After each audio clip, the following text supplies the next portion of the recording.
We live, Nicholas? Now we are. We live? Yep. Took a second there, actually. It did. Yeah. Okay. This is not a bit. Okay, I'm gonna do this. I'm gonna try and get through it. Mm-hmm. Uh all right, here we go. Mm-hmm. I lost my father last week. Very unexpectedly. And it has gutted me. And I'm gonna do my best not to cry here. The reason I do this show is because of him. The reason I love books is because of him. The reason I love Lord of the Rings is because of him. The reason why I love comics is because of him. He is a, even though he's not my biological father, he is a very, very important and impactful person in my life. So it was never in doubt to not do the episode tonight, Nicholas. To do so, to not do the show would have pissed him off. And so I do the show tonight, knowing that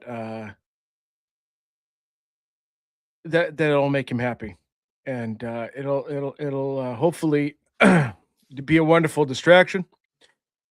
This is as down as I'm going to get tonight. Okay, and we're gonna laugh and we're gonna carry on. But I wanted to say that because it's been very hard for me to talk about. I haven't really wanted to talk about it. I still don't want to talk about it, to be honest with you. But this is a thing that he was very proud of, and I love and I miss him. Ladies and gentlemen, boys and girls, listeners of all ages, TLDR Studios proudly presents to you the greatest, and I mean the greatest podcasting team in the world. He is the comic book writer, Nick Friar. I am your tenacious but grieving doc, and together we are the TLDR Comic Book Club, baby. Let's go, Nicholas. That was very well done. And as I've told you off air, and I will say it on air as well, I'm very sorry for your loss. And when you told me about it, and I don't want to add to the tears, as much as I have no problem with you crying on the show.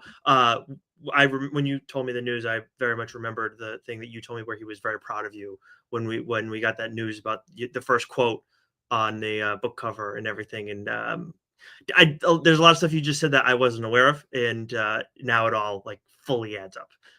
So it's again, I'm very sorry for your loss, and we will. I'm the fact this is another thing that Joe is working through on the show and still doing the show, and by far the most impressive thing that you're working through. So let's move forward here, and let's do a hard pivot out of this. For those who have been following the show, or you're new, first-time listeners, if you're finding us, what a way if you're a new listener. Yeah, exactly. But Christ. if you're finding us on YouTube right now or over on Instagram Live, make sure you subscribe to one of our shows on our one of our audio channels. That is where you can find our Friar Side Chats, as our conversations with creators across the industry. Whenever we do What's New, that usually means we got something in the hopper. We started this year off with a friggin' bang with a pair of Friar Side Chats, one for an Image book, one for an upcoming X-Men book. We had a great time with both those chats with Brett Bean and Alex Packnadel, reverse order. Go check those out if you haven't already. You're never going to find those on, well, you'll find clips on, YouTube, over on Instagram, but you're only going to find those full-fledged interviews on our audio channels. While you're there, leave a 5-star rating and review. Otherwise, you're on the real meaning of Tenacious Doc. And you know what? Why don't you tell a fellow comic book reader out there? I also want to note too, Joe, congrats to Hashtag Dork for earning their own Podcast of the Year award. What a move! Move! It's been a few years since they did that, but I know you can at least rest easy knowing that you weren't dethroned by Mac and Goo. Oh, they could have they could have given it to a stone. I would have been very pleased. Well, I will say, I'm happy. Hashtag Dork's doing a lot more interviews now as well, like we have over the past few years, and they get some real kick-ass interviews too. And I know like Lucas Giolito has low-key become like a reoccurring guest on that show as well. He may replace Davey soon. I don't know. But either him or Adam Cole. But either way, some good stuff over there. We love Hashtag Dork. We are moderately fond of Mac and Goo. Check out those podcasts. Also, you can check out Pineapple Boys. I've heard it both ways. That's Joe's other show with Billy D, where they talk about Psych. It's a Psych Rewatch podcast. So if you're into that sort of thing, go check that out. We got plenty else to talk about, though, from the comic book standpoint. This is probably the big. We're in the second week of January. I was going to say it's the busiest week since the holidays. It's the busiest week, I would say, for us. Plenty of stuff that's out, some real fucking doozies. And I'll tell you right now, there's a #1 from Marvel. You're going to take us through it in a second. That blew us both away. So why don't you get us started, Joe? All right, Nick had to remind me not to spoil anything because I 100% would have spoiled something, not having the foresight to look ahead. So you would have known. Good job there. Although I feel like if I fuck up today, not my fault. Yes, All I right. agree. From Marvel Comics for new comic book day, for new comic book day of the week of January 14th, we have from Marvel Comics The Ultimates issue 20, The Avengers, the David Ortiz issue 34, The Amazing Spider-Man Torn issue 4, Black Cat issue 6, Dungeons of Doom issue 1. This is written by Benjamin Percy and Philip Kennedy Johnson. I believe this is a one shot. Mm-hmm. There's been a couple of Fantastic Four / Doom / one shots, because I think they're wrapping up or whatever the event that's been going on there. But excellent issue. Legacy of Veda issue 12, Doctor Strange issue 2, Logan Black, White, and Blood issue 1, Battle World issue 5, Spirits of Violence issue 4, Psy Dimensional Rivals issue 1, Luna Snow World Tour issue 1. But the book that we want to talk about here, Nicholas. You know what? You go first, and then we'll talk about the book. Oh, he's building the anticipation for everybody. You guys gotta wait for 2 more minutes. While I talk about Uncanny X-Men issue 2, we're finally moving back away from the Age of Apocalypse stuff. Gail Simone was still doing a bunch with these characters, most of these characters in her story, which was the Unbreakable X-Men, that 3-issue miniseries, which Joe also read as well and got an understanding of why I've been raving about this series and why it's so hard for me to not talk about this book on a month-to-month basis. There are a few books every month when I see them pop up. I'm like, okay, you got to find other books. You can't talk about them because you do this every friggin' month. But I can't help it. Like when Gail Simone does a great job, and then we get David Marquez back on art, I'm in. I'm absolutely all in. And in issue 22, we get the return of Mutina, who is just a vile monster, a great new villain for just the era that we're living in. And while she's like, from a personality standpoint, just a complete friggin' asshole, she's also very much a serious threat. And that was made very clear in this issue. Like we knew before previously, but I was a little more impressed, and maybe I just forgotten just how like tough she is to deal with. And I love, there's been a lot of cool characters that Gail Simone and David Marquez have created together. The younger, newer mutants that we have in Uncanny have been great. I've really enjoyed probably 2 more than the other 2 so far, but I honestly think that Mutina is probably the best of the bunch that they've created so far. We've only gotten like 2 issues of her, so I'm very excited to see if we're going to get some more of her. I would imagine we will. And then on top of all this, I've raved about what Gail Simone has done with Gambit and with Rogue ad nauseum, but this was a big Nightcrawler issue, and there's something that happens with him early in this issue that made me laugh out loud. And it's just, I feel like I saw Gail Simone tease it previously, but honestly, Joe, I know you're behind in this series, but you should just like skim the review copy, and I'll tell you what page it's on and stuff off there. But it's just like, this is great. And this, like, I know, like, this is the thing that Gail Simone does. It's just a small, funny thing. And then it's just showing her command of the character, which she's done so much throughout her Uncanny X-Men run. So I continue to love this series.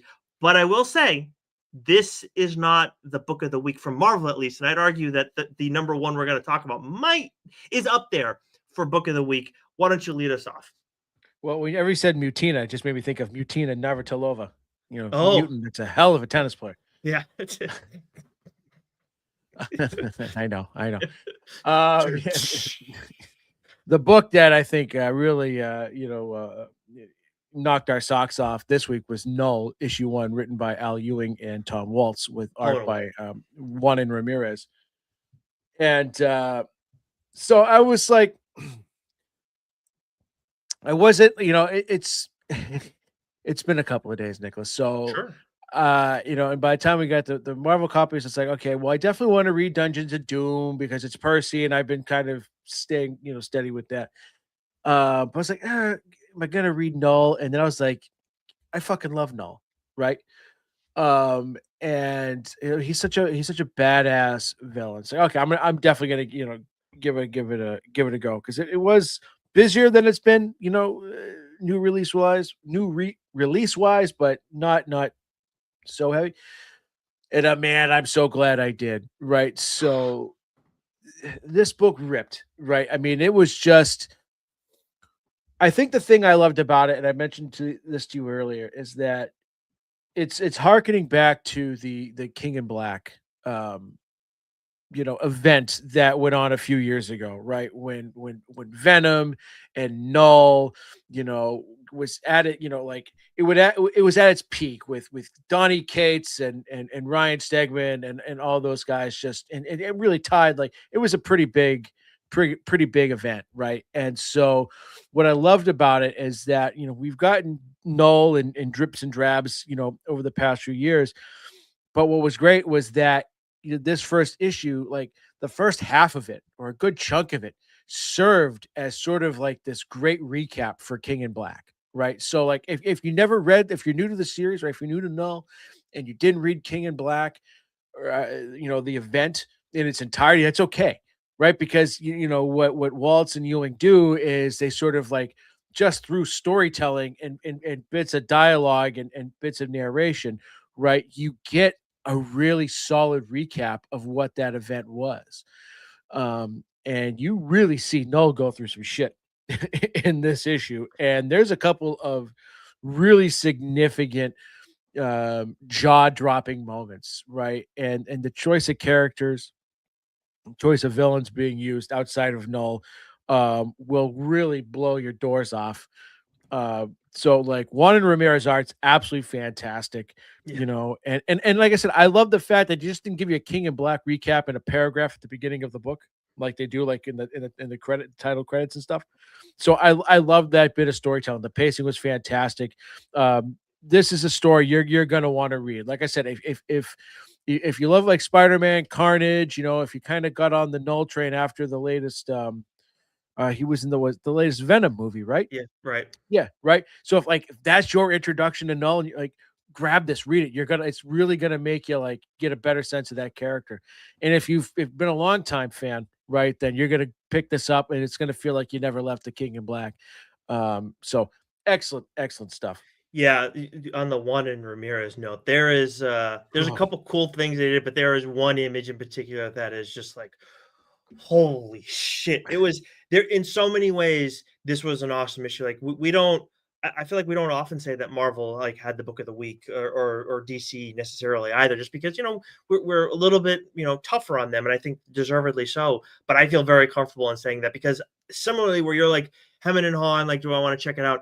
I'm like, yeah, I mean, it's not why do I want to read like a Null solo title? Like, and after I read it, I was like, I am so glad that I checked this thing out because this was so much better than I could have anticipated it being. And you have Null that's written really well. You have the art that's outstanding. You have a roster of characters that are both badass and utilized perfectly. There is one line that is said to Null that is so fucking cutting that I was just like, I legitimately said out to myself out loud, like, damn, that was harsh. And all this said, if you're like, okay, like Nick and Joe probably hyped it up a little bit too much for me, blah blah blah, as you're reading this, just wait till you get to the last page. You'll be all set. Like by the time you get there, if you're not sold already, I'll be shocked. But by the time once you get to the last page, you're like, oh, I am fucking all in on this shit. You're muted. oh, sweet Jesus. Am I new here? Venom and Carnage, great characters, but they've been done to death, right? So this is nice. Null, right? He hasn't been overused. I think he's a really right monstrous villain, and so great to give me more Null, right? And give me a little bit of. I mean, I've been on a Carnage and a Venom break for some time now, so it's nice to kind of get brought back into that world. Mhm. And Null's a great vehicle to do that. Yeah, to that end, I think we both need to go back and check out Alex Pagnadel's Carnage run, because he was talking to us a little bit about that the other day Yeah, when yeah, we had yeah. him on for Cyclops. But yeah, no, issue 1, didn't expect it to be, didn't expect to love it as much as, again, like Al Ewing and Tom Waltz deserve, like, to be like, they deserve respect. But it's like, why do we want to read Null? It went and stunned the both of us. So definitely want to check that one out at your local comic shop this week. Then from DC, we got DC KO issue 3. The only thing I want to say is there's a big thing that I've been waiting for, and it feels like it's coming soon. I'm not saying anything more than that. Action Comics 1094. Aquaman issue 13, Supergirl issue 9, Green Lantern Corps issue 12, Wonder Woman Black and Gold 2026 special, Court Children of the Round Table issue 5, and then a book, Joe, that you have loved for a long while now, and we're on the 29th issue of it. Yeah, it'd be Batman and Robin, issue 29. That's written by Philip Kennedy Johnson with art by Fico Ossio. I gotta peep the news because I know that Philip Kennedy Oh, Johnson signed an exclusive deal with Marvel, and so I know yeah. that he's wrapping some things up. So I don't know if they'll get a new writer for Batman and Robin, and who that might be, or if they'll just kind of come to an end. But this has been an outstanding series, since Williamson started it, and Kennedy Johnson has just absolutely crushed it. What I loved about this issue is that I am always amazed when a writer could take a character like Scarface, um, and just make them believable, right? And make them just really monstrous and villainous, right? Because to me, like, I can never wrap my head around that character, right? Between Scarface and Wesker there, right? The puppeteer, right? And maybe that's just my feeble brain. But there's definitely a dynamic there that just like screws with my head all the Sure. time. And what Kennedy Johnson has done, his approach to this character has been outstanding. It has just been this labyrinth of just, you know, Scarface playing chess while everyone's playing checkers sort of thing. And yeah, he's violent, man. This has been a really violent arc so far. And just, you know, uh Waters and Hayden Christensen had a Scarface, little 3-issue arc in their Dark Patterns run there too, which I thought was great. How do they sort of utilize the character? So I always find it fascinating because that's one character to me that just like I can never really fully comprehend like how it works, Mm, you know. And I love it when I can go because a lot of times I'll be like, oh yeah, fuck that. I can't buy that. That's not real to me. And um, but no, it's just absolutely pulled me in, sucked me in. So, Batman and Robin just continues to be an absolutely outstanding series that if you had told me, 2.5 years ago that you'd be reading Batman and Robin. I would have said, yeah, get out of here. Especially with it being Damien, right? yeah. Yep. So So I just checked on League of Comic Geeks, and issue 30 is the end of Philip Kennedy Johnson's run, and I'm not seeing an issue beyond that. So it mm, looks like issue 30 might be, maybe they renumber with Batman and Robin, and do something else again. But this is like 30 is going to be it. huh. Yeah. Okay, I'll have to reread it because I didn't get the feeling that it was done. Yep. You know what I mean? No, you So, have one. You have one more coming. oh, what issue was this? 29. Oh, 29. Yeah, yeah, yeah. Okay, Yeah. yeah, that makes sense. That makes You sense. got Yeah, one it could more. be. Yeah. Yeah, yeah, One more, and then that's it for now, at least. But for Philip yeah. Kennedy Johnson, for sure. Yeah, balls. So, Okay. Uh, yeah, it's like we've never done a show before, Nicholas. From Boom Studios, we have Minor Arcana issue 13, The Last Day of H.P. Lovecraft issue 3, and then we have a number one, Nicholas. Now, this is part of Panosian's? Okay, that's what I thought. All right. yeah, absolutely. Alice Forever After issue 1. So the first arc was called Alice Ever After.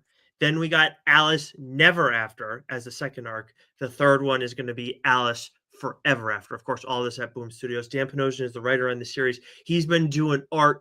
This has been both set in London and in Wonderland, and he's done art in both areas. Giorgio Spalletta is the artist here doing Wonderland. Dan Panosian is doing the London portion of this. I know it's a lot to keep track of. If you guys have your Charlie Day board at home, I'm sure you can make sense of that. But this right away, as you would imagine, builds off of some of the stuff that happened in Alice Never After. And what was really interesting for me in this first one, the first two series were or two arcs were so trippy. And we're still going to have that in this series, I have no doubt. But I felt like this first issue was one of the more grounded issues of Dan Panosian's Alice in Wonderland story. Again, like things are going to get trippy, I can tell. But it was interesting how that was kind of a change.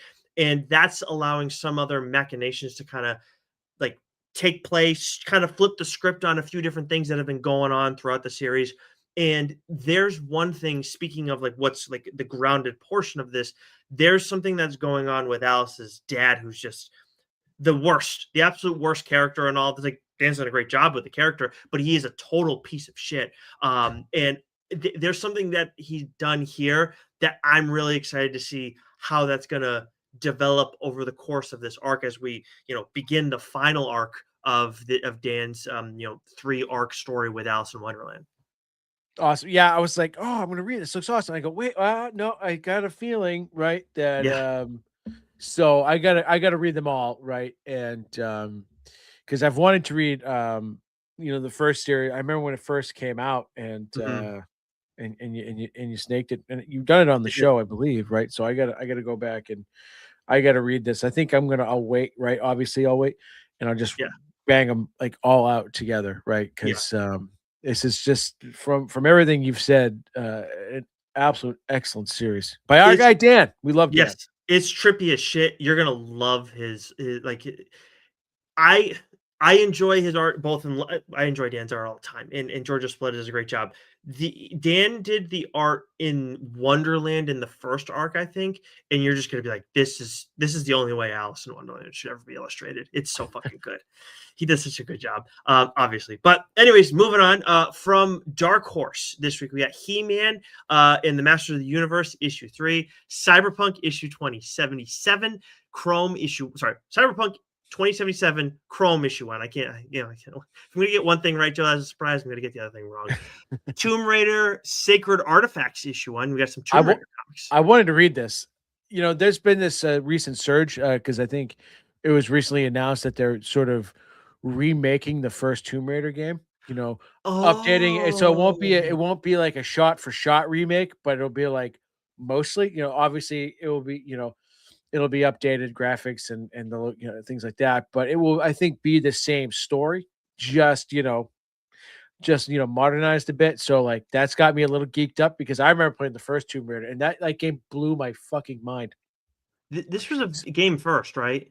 Yeah, Tomb yeah. Oh, yeah, yeah, yeah, yeah. I mean, it came out on the original PlayStation. I mean, this was like, Raider. I remember this being like the first game where I was like blown away, not only by like the graphics, but like the puzzles. I just remember being obsessed, with this fucking game, and it was funny because it was like my brother's little friend was like, "You're gonna play this game? It's really cool." And like we rented it, like we were all at the Blockbuster and so it was just like, holy smokes, that game blew me away. So I wanted to give this comic a read because like my TikTok algorithm, amongst other things, has been Tomb Raider, a lot of Tomb Raider videos. Huh. Um, Interesting. so from the gameplay, so definitely wanted to give that one a shot.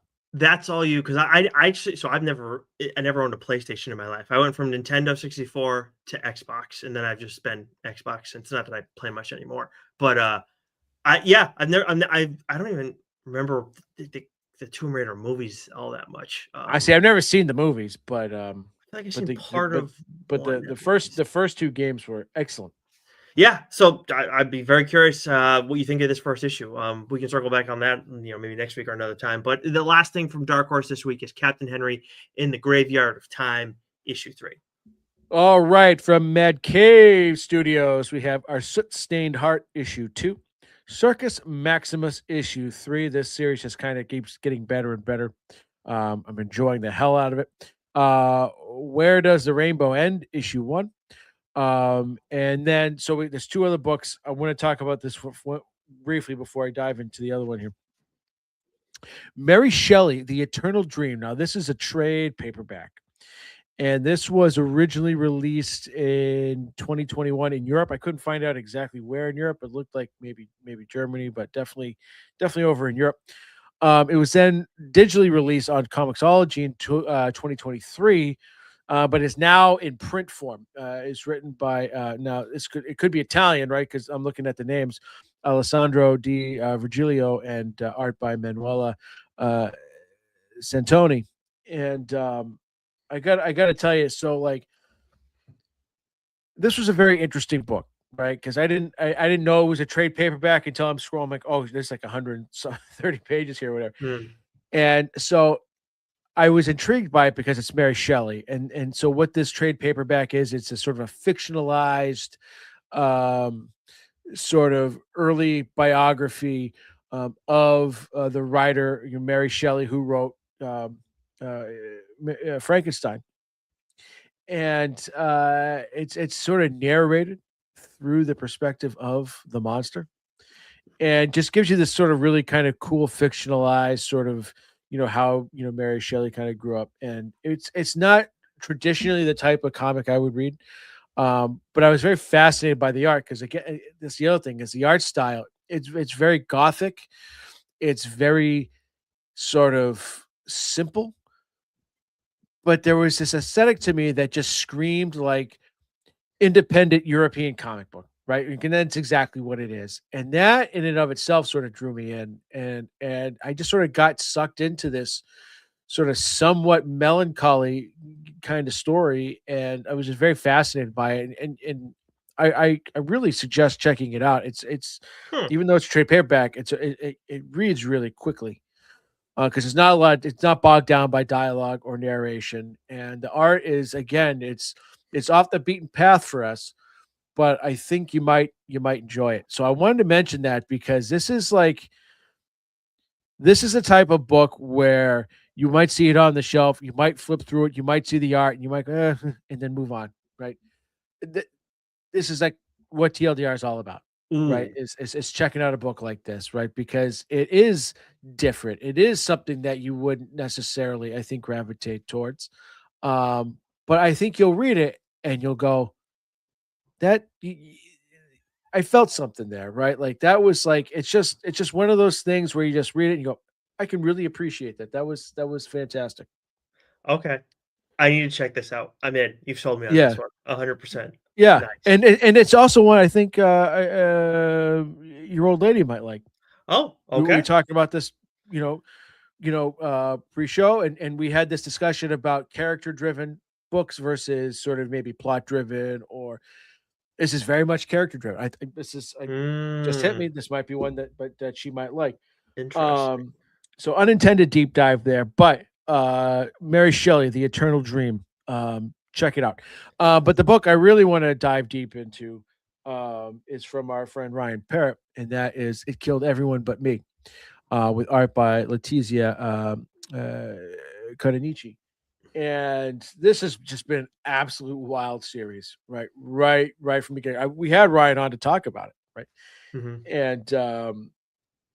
And so this has been just an absolutely insane book with an absolutely insane issue finale, right? Like, Mhm. holy cow, the imagery that Letizia, sorry, um, really conjures up in this issue, like borderline scared the shit out of me. And there's some real horrifying panels in here, but I really love how Ryan wrapped up this story, and I love how he gave us a little bit of a flashback that really sort of just tied everything together. Like this really was wrapped up in a great bow. Like you'll read these 5 issues and go, that was a really great fucking story, and I really enjoyed it. And we've raved about it, since we first got an early advanced, copy of it, and had Ryan on to talk about it. So, it killed everyone but me. Horror fans, you're gonna absolutely love it. If you haven't checked it out, I highly, highly, highly suggest, either getting your hand on the past floppies, or definitely go to your comic book shop, tell them you want that trade paperback, so they order it for you. And this is one you're gonna want to read. The thing I think that surprised me most about the finale was how satisfying the end for the flashback portion of Yeah. this story was. I didn't expect that at all. Like, I'm not even talking about like the developments of it. I mean, just I didn't expect to have those feelings of like, I like where this went. I like how everything shaped out. Make like that was really well done because flashbacks are there like to like help explain some things with the story that don't and maybe do it in a little bit more of an entertaining fashion as opposed to like an expose dump or whatever. But like no, that was just as good and just as Yeah. interesting as the main story that Ryan and Letitia were giving us. So I was really impressed by that element of it, and I quite honestly like just I never expect to be as impressed as I was with that. So just once again, Ryan Parrott impressing us. No Yeah. surprise here. Yeah. All right. Crushing it. From IDW, I'll take us through these next couple, Joe. From IDW, we got TMNT issue 14. Between Between the betwixt. between the cheeks. Oh, wow. That's where you were going with that? Oh shit. Yeah, easy mistake. Beneath the trees where nobody sees, Rite of Spring, issue 5. I haven't read issue 4 yet. TMNT Journeys, issue 5. Star Trek Lower Decks, issue 15. Star Trek Strange New Worlds, The Seeds of Salvation, issue 5. From Ignition, we got Murder Podcast, issue 4 series that I'm checking out. Bloodland, issue 1. Whoever gets to the shop first between you and me, because we don't get Ignition review copies, we'll be checking that one out. From Oni, we got Cruel Universe issue 1, Catacomb of Torment issue 7, and Crownsville issue 3. From Dynamite, we got Space Ghost issue 7. We have Vampirella Armageddon issue 7, Gargoyles Darkwing Duck issue 1, which I did not expect to see that team up. Dynamite Blood Red issue 4, and Peter Cannon Thunderbolt issue 3, which brings us to Image and Skybound. All righty then. We have Transformers issue 28, G.I. Joe issue 17, Geiger issue 20, Gunslinger Spawn issue 50, G.I. Joe, A Real American Hero issue 324, Deadly Tales of the Gunslinger Spawn, the Tom Brady issue 12, Blood and Thunder, issue 9, the Gordie Howe issue, Free Planet, the Cam Neely issue 8. But the book, Nicholas, that we'd like to discuss here, again, another fucking doozy.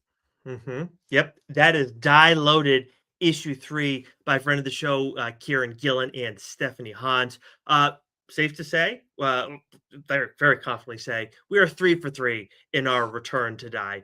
So anybody who is at all worried for any reason about returning to Die, I mean, other than the characters, I guess, you like no reason to worry. This has been an outstanding start to this series, and each issue has been killer in a different way. The issue 2, which I raved about, and still might be my favorite issue of Die ever, because I just think it's such a good representation of what that series is. That one was very explosive and very much badass. This one had an intensity to it, but it was different. And it was like, I think the best way to describe it, where the other one was explosive and badass, this one was more ferocious and quiet. And those quiet moments that we get make the impending ferocity all the more powerful, which I feel like is a way we can kind of like talk about the series on the whole. But like, I was really blown away by how just I love that about what Kieran does, where like he has these quiet moments, and sometimes he'll go and be like, the big deal is still a quiet moment, but that is not the case in Die. That is not the case in this issue. There's a lot that goes on here from a world building standpoint and beyond. But again, Die Loaded continues to be just 3 for 3 so far. There was a deal that was struck. Oh, and yeah, great. Yes, I'm glad you brought that up.